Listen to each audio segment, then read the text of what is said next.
Gerardo Fernández Noroña, el presidente del Senado de la República, ha mostrado su ambigüedad para navegar entre dos aguas. Una, cuando se habla antes de la 4T, y otra, cuando el asunto involucra directamente al grupo político que hoy o del que hoy forma parte. Hoy directamente como presidente del Senado, pero también como miembro distinguido de la izquierda en México. Sus recientes declaraciones sobre los campos de exterminio en Teuchitlán, Jalisco, contrastan de manera flagrante con el tono incendiario que solía emplear cuando las tragedias nacionales podían achacarse a sus adversarios políticos.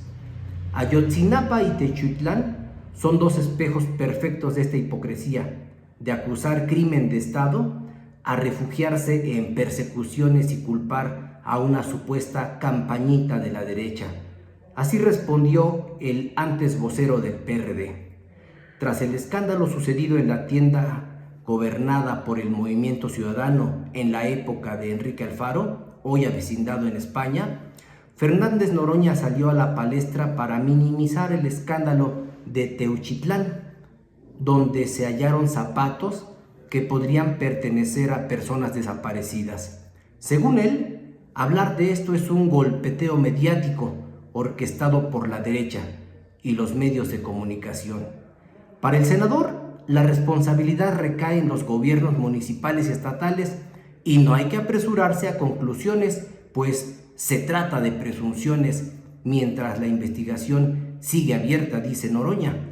Una postura prudente, cuasi burocrática, que choca frontalmente con el Noroña de antaño, aquel que no dudaba en señalar culpables desde el más alto nivel. ¿Qué le pasó al combativo y analítico hombre que hace muchos meses entregó libros en los portales de Tlaxcala cuando andaba en busca de una mejor posición en las encuestas de cara a la elección presidencial? Recordemos sus palabras sobre Ayotzinapa en 2016, cuando la desaparición de los 43 normalistas era una herida abierta, viva, sangrante de nuestra patria.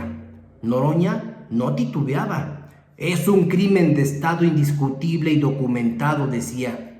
El ejército es responsable y el más alto mando es responsable de encubrimiento. En redes sociales increpaba directamente a Enrique Peña Nieto. ¿Dónde están los 43 normalistas? ¿Y dónde los responsables?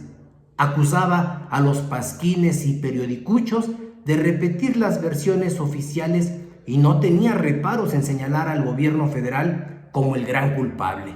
Incluso en 2019, ya con López Obrador en la presidencia, insistía en que negar el carácter de crimen de Estado era una falsedad promovida por disque comunicadores. ¿Qué pasó con esa vehemencia? Hoy, ante una tragedia que ocurre bajo el manto de la 4T, Noroña opta por la tibieza. Ya no hay crimen de Estado, sino una campañita típica de la derecha. Ya no hay responsables en el más alto mando, sino un pase de charola a gobiernos locales.